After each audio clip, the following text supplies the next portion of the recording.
Kick off your shoes, stay right there. Sit yourself down in an easy chair. Buck's gonna give us a taste of the outdoor life.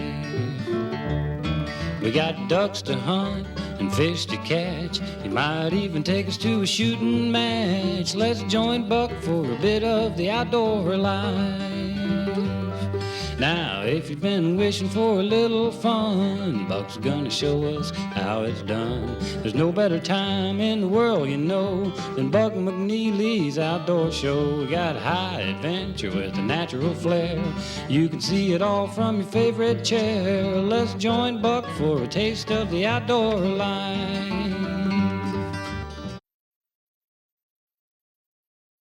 Welcome to The Outdoorsman. I'm Buck McNeely. On this adventure, my son Max and I travel to Mozambique, Africa. We're on safari for a variety of species, including warthog, sable, Inyala, hippo, and crocodile. Stay tuned. Our Mozambique safari begins right after this break.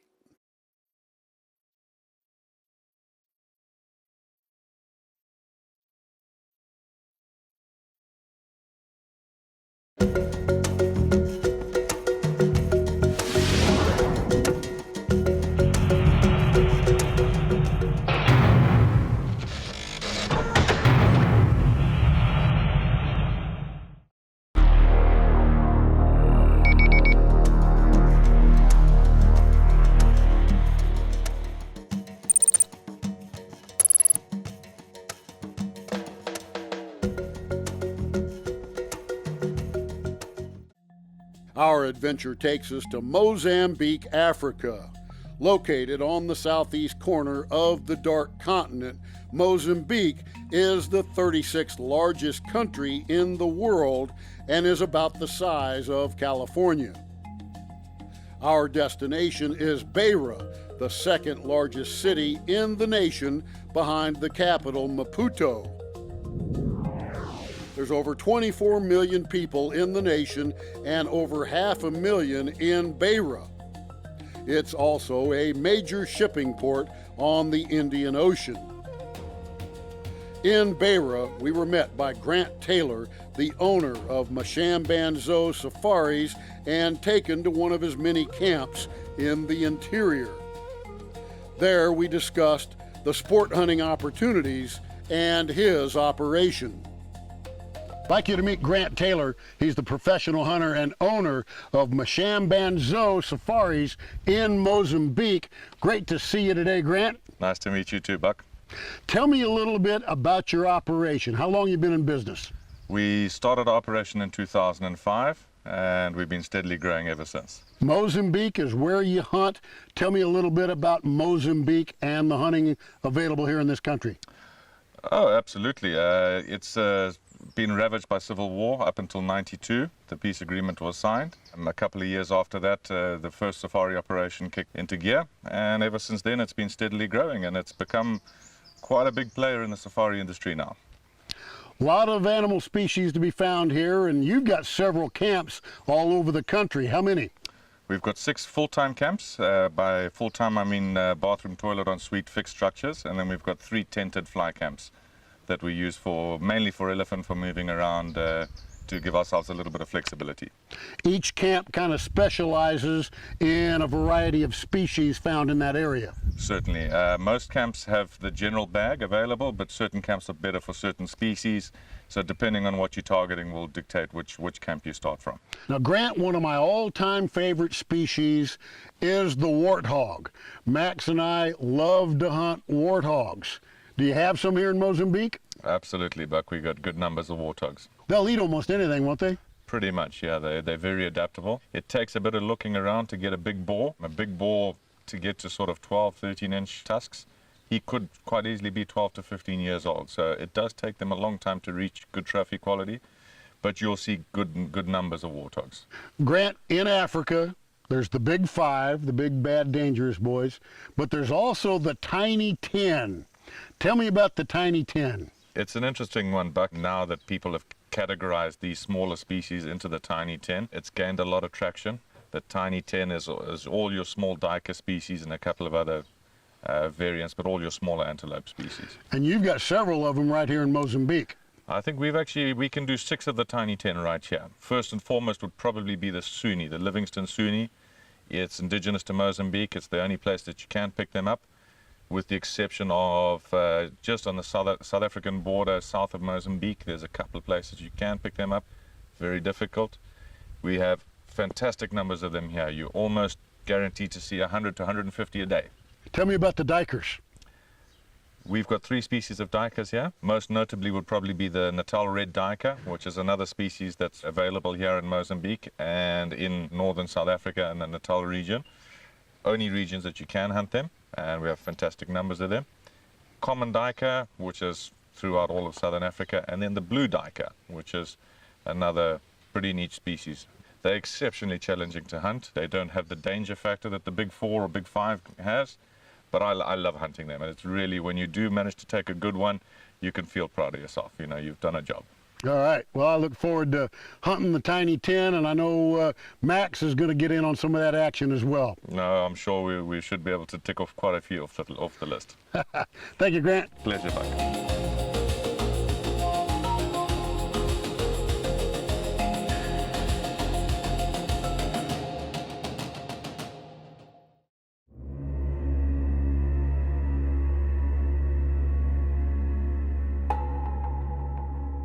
My son Max joined me on this safari. He and I trade off on hunting and running camera on these adventures. One of his goals was to hunt for several of Africa's tiny 10 antelope species.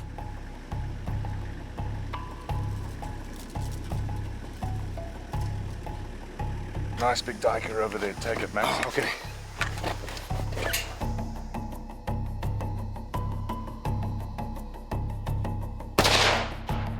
Well done. All right, yeah, he's down.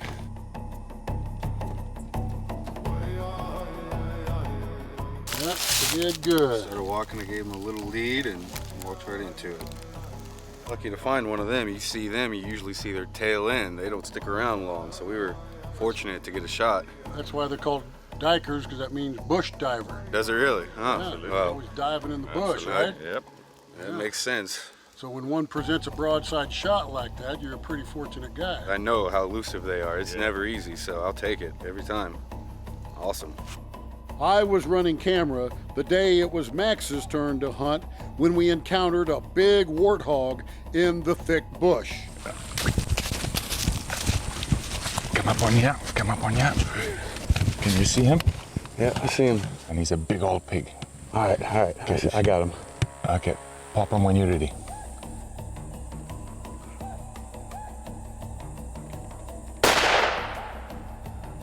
Well done. Well done. All right, nice shot, man. It's a nice warthog. What do you think this guy'd weigh? Oh, Buck, no, he's a big pig. He's going to be 200 pounds plus. I mean, Yeah. he's a hefty thing, and he's in really good condition for an old boar. Oh yeah, and you can see all the gray hairs on him, so you know he's an old, over-mature boar. And let's just take a look at this face. What an incredible looking specimen he is. And he's got a busted off tusk right there. That's kind of unique. Absolutely. Well, that's what we saw first, was that. And we looked and we didn't pay too much attention to it until we saw the good tusk. And it's one of those where the good tusk outweighs having the broken tusk on the other side, so it made it all worthwhile. That is an exceptional tusk right there. I bet that by the time it's taken out is well over 12 inches. Oh, absolutely. Yeah. And this has been busted off for a long time because it's all worn smooth. Yep, absolutely. Now, that's been busted a long time, but I mean, it's big, thick tusks at the base. I mean, gnarly old boar he really is. A boar like this will be anywhere between 12 and 13 years old for them to get to this age. Which is at the end of his natural lifespan, isn't it? Yeah, absolutely. He doesn't have too many years left in him. Yeah. All right, let's lay him back down. Max, what do you think about this big old warthog?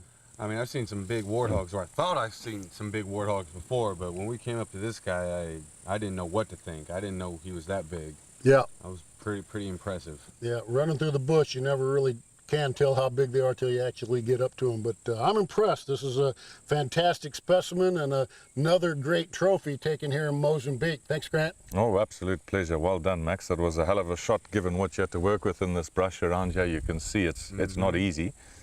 But no, you did a spectacular job. Well done. Thank you.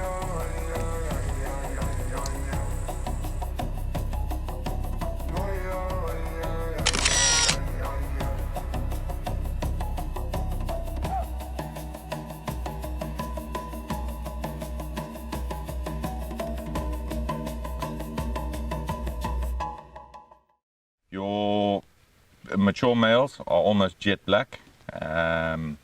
Secondary growth is something that's very important. At the base of the horns, you'll see a growth forming at the base of the horns. So the bigger, the thicker the bases, the more mature animal. You know, he's past his breeding prime. He's the right one to take. We try not to shoot out of the breeding herds if possible. If we see that that particular bull is not reproducing, he might be senile. He might just be a very dominant bull, but not reproducing, then we'll take him out of the herd. But we try and shoot the bachelor bulls, and there's enough of them to do that. All right, well, I look forward to hunting the Sable with you. Thank you. Fantastic, Buck. Oh, that's a nice group of Sable. Which one you like? The one on the left, Buck. Fire in the hole, you ready? Yep. I hit him, but he's not down. Come on, man. Then, just wait. At the back. Hit him again. Yep, hit him again. Hit him again. What's going on? He's still not down. Now he's getting out of there. Yeah, good. Well done. Well done. Oh man. But he's heading for the woods there. I think we better catch up with him. Let's go. Okay.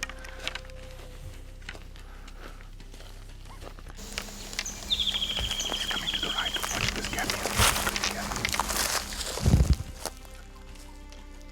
Follow him. He's coming. He's coming. Okay. Okay.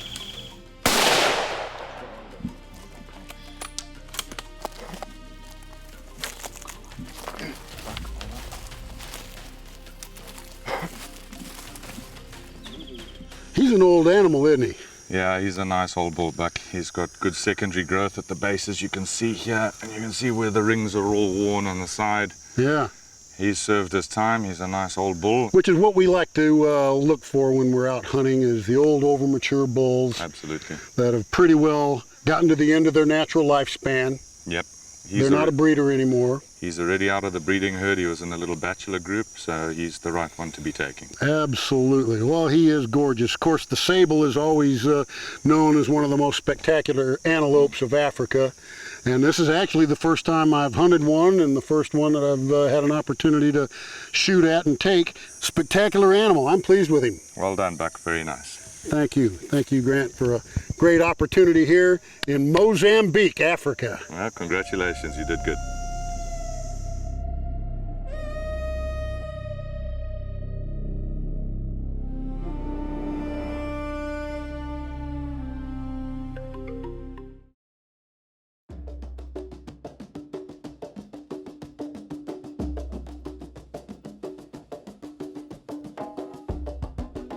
Right, Max, what we're gonna do now, we're gonna sit here. We're in the Sunni forest here. Okay. They don't have very big territorial ranges. So if we sit here and we just sit nice and slow and nice and quietly and keep our movements slow, they should be able to come in and we should be able to get a shot at a good male, okay? All right. Sounds good.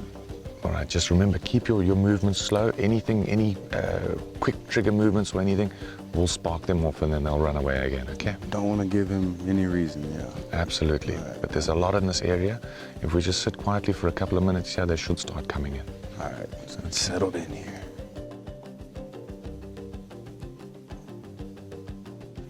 Max, there's a female right through there. Keep an eye on her. Locate her with your scope if you can, because the male will probably be pretty close by, okay? All right, I'll get an eye on her.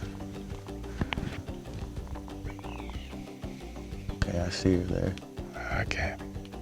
All right, here comes the male. You see the male, he's about 2 meters behind the female. Oh, there he is. You can see the wiggling of his tail through the bush. Yep, I see it going. Okay, yeah, he's a good one, eh? So when you're ready, you can take that shot. All right. There it comes. All right, here we go.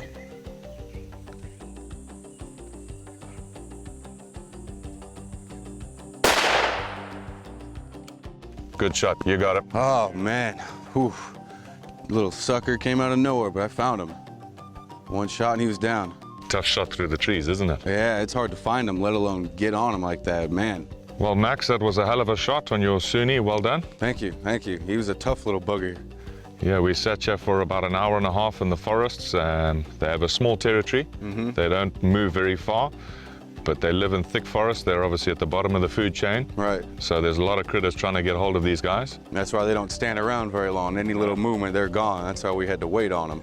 And yeah, you managed to make a good shot on them. It was a 20, 30 yard shot through the forest, and you dropped them fair and square. Yep, I dropped him and I was pretty happy to see him. You got me all excited because you told me how hard these things are to find, and you can only find them really in Mozambique here. So I was very happy to see him come into my scope. In terms of a trophy, he's a hell of a good one, Max. He'll be about 3.5, maybe he might touch 4 inches if we're lucky. Basically 3 inches makes both record books, SCI and Roland Ward. So this one will walk it into both record books. Yeah, he's a gorgeous animal. I really appreciate it. I've had a great time out here with you, Grant. I really have. It's always fun out here. Fantastic, man. Well done, Max. Thank you. The next animal Max encountered was an oribi.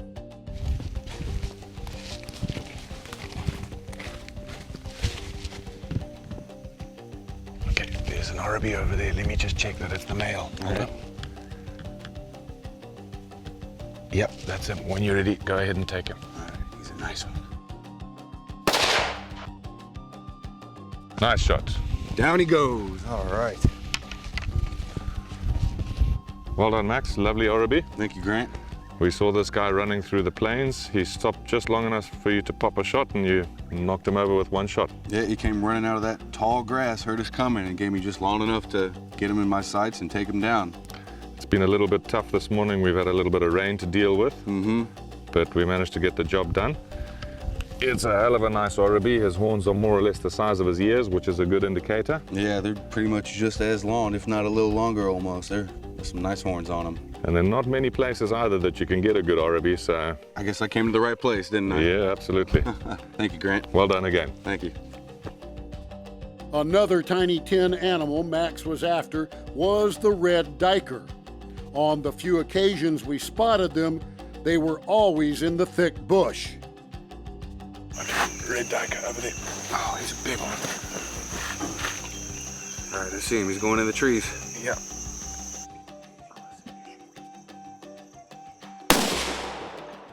Well done. Good shot, good shot. Yeah, I definitely hit him. What did we find here, fellas? A big red duiker. A red duiker. Yeah. Duiker. Look at that. That's quite impressive. Well, you're right. He's definitely got a reddish tint to him. Gorgeous little animal. Looks like you got him good, Max. Yeah, I definitely did. All right. Well, that looked like a real good shot. I saw him jumping after the hit, so. Yeah, I definitely hit him. Good? Yeah. Good? All right. All right, Max, you did good. We're proud of you. All right, thank you.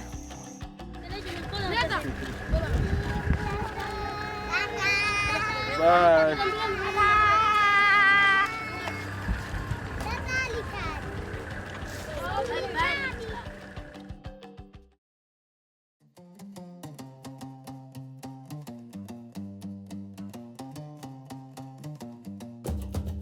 One of the animals we're very interested in encountering is the Inyala. Tell me about this animal. Mozambique, central Mozambique, the region that we're in at the moment, has probably one of the highest densities of Inyala anywhere in Africa, outside of private game farms in South Africa. These are all wild, free-range Inyala, beautiful species. I mean, the spiral horn species of Africa are most people's favorites, and the Inyala is certainly right up there on that list. And we've got some really good numbers here. They're very shy, elusive animals, very like the bushbuck, blend in with the surrounding bush very well. Quite hard to get video footage of because of the habitat that they live in. But as I said, we shoot some fantastic Inyala every year, and you do get to see good numbers of them. We're here at the right time of the year to pick up a good bull, so I'm sure we can get it done. Well, we look forward to exploring this part of Mozambique in pursuit of a big Inyala. We'll keep our eyes open. No, I'm sure we will come right back. Thank you, Grant. Pleasure. Late one afternoon, we pulled up under some shade trees and observed some animals.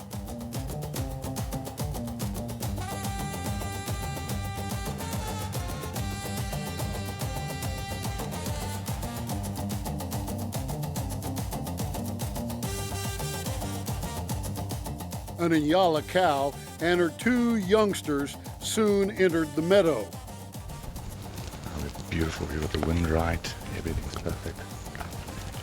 Let's just give it a few minutes here and just watch what comes out of that forest there. That cow was thirsty. Yep. Now she's moving off to the left there. Her 2 youngsters were going to go to the right, but they're going to turn around and follow her back now. They're looking at something over there. Watching something on the left-hand side here. Let's just see. We can't see around that corner yet. Great. Big bull, big bull. I see him. Yeah, he's a shooter buck. Absolutely he is. The minute I saw him, I knew that. Okay. We'll let him come out. Okay. Ooh, he looks good.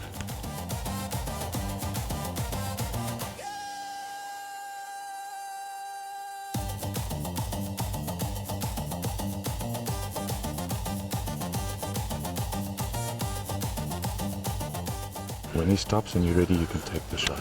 Oh, he's magnificent. He looks so good in the scope. Ready? Yeah.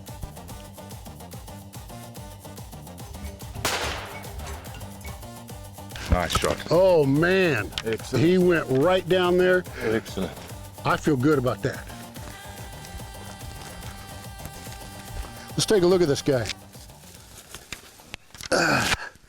The vertical stripes on the body, you know, that's a magnificent characteristic of the animal. Hold that gun there for a second. Let me pull that head up. And then the magnificent spiral horns. Is that a pretty good trophy? Yeah, he is. He's an old bull. Look at his bases, how thick and worn they are. He's Yeah. thrashing trees and branches here. No, he's a very nice representative bull for the area. Yeah, he's got a nice twist and then comes up into some real thick, nice polished tips. Well, I'm very happy with him. This is a beautiful animal, and this particular area of Mozambique is famous for good Inyala bulls. Absolutely, yeah. We've seen quite a few Inyala. This is not often you get them out in the open like this. More often than not, they're out in the thick forests, but we got lucky with this guy today. How old do you think this guy is? Well, he's going to be about 8 years old. For Yeah. Inyala, that's pretty, Fully mature, yeah, absolutely. on the downhill side of his lifespan. Take a look at his legs and look at the socks, what we call socks here. You've got the dark charcoal grey, and then from the knee going down, that fawn-coloured look. And he's a little bit muddy, but maybe on the back you can see here. There you go. Pretty hair, it's a nice contrast. Yes, I am very pleased with this animal and have had an absolute blast hanging out here with you in Mozambique. A lot of interesting different species available here, including the 6 of the tiny 10 species, which is definitely worthwhile adding to a collector's trophy room as well. Absolutely, yeah. All right, well, thank you again for a nice encounter. Beautiful opportunity to visit with an Inyala and take a big bull. My pleasure.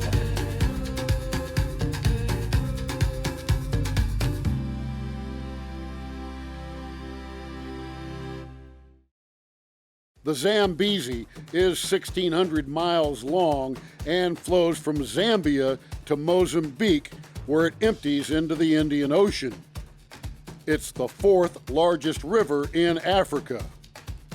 As we cruised the river, we spotted several herds of hippo eyeing us warily. We were looking for an old bull to hunt. The plan was to shoot from the front of the boat. We spotted a lone bull hanging near a snag, and as we moved in, he moved away. All right, what I'm going to do is I'm going to get up in the nose of the boat, try and eyeball him through the scope, and see if he presents a shot.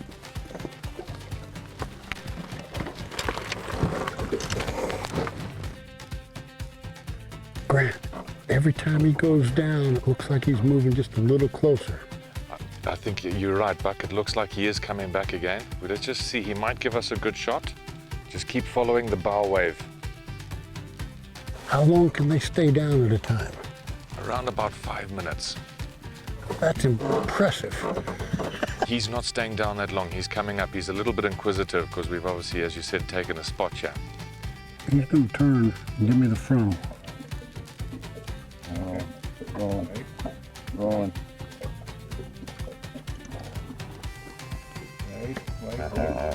Whoa, did you see that? I think we got him mad now. That's a serious show of dominance just to say, hey, you guys, move away from my spot here. Yeah, we got his spot. I think he's gonna come challenge us. He's gonna get in a lot closer here. Let's see how close he gets. That head's looking big in the scope now, Grant. I think I can take a shot. Okay, try to do the frontal shot. If you can get the shot, when you're ready, you can take the shot there. Yeah, he's moving. I'm trying to get that frontal brain shot if possible, as opposed to the side brain. Yeah, talk to me. Tell me.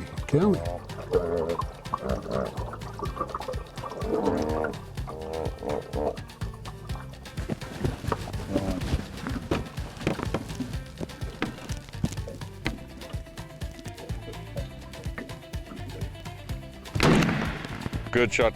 He's hit. He's anchored. He went down. Yeah, he's down, but just keep him covered. There's his feet. There's his feet, Grant. He rolled on me.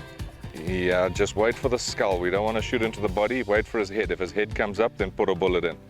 Let's just give him 5-10 minutes. If he doesn't come up, we know he'll drown himself. What an interesting scenario there. You spotted him right behind this stick pile, and as we got closer, we spooked him out of there, and we tied up to the stick pile, and he moved off quite a ways, but he didn't seem happy, did he? No, he didn't. I think the pod of Hippo is 200-300 yards further downstream. I think the herd bull's given this guy a bit of a whipping.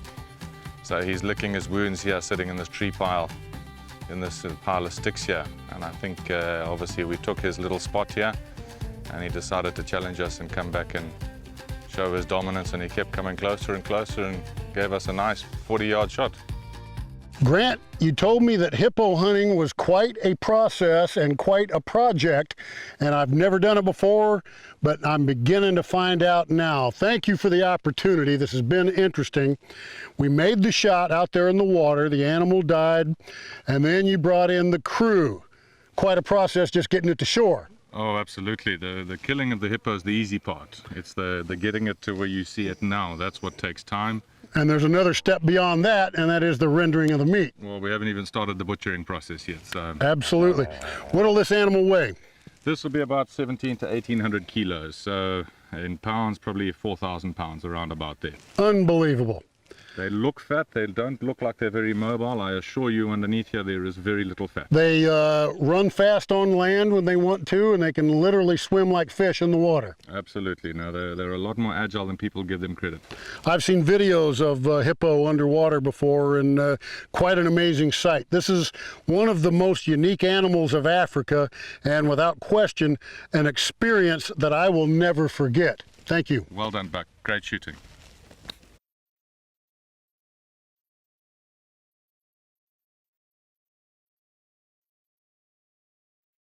The day before, we moved up to the camp on the Zambezi River to hunt for crocodile.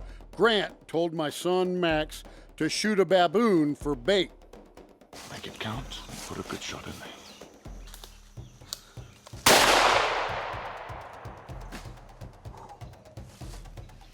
Well done, Max. All right, thank you. Finally got me a baboon.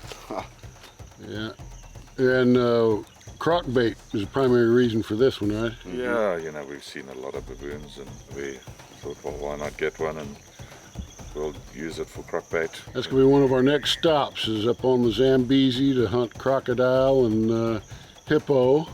That's where you're going, to the sandbank. Yep, they'll come in good use. And our PH, Grant Taylor over here, man, he's showing us how to get it done.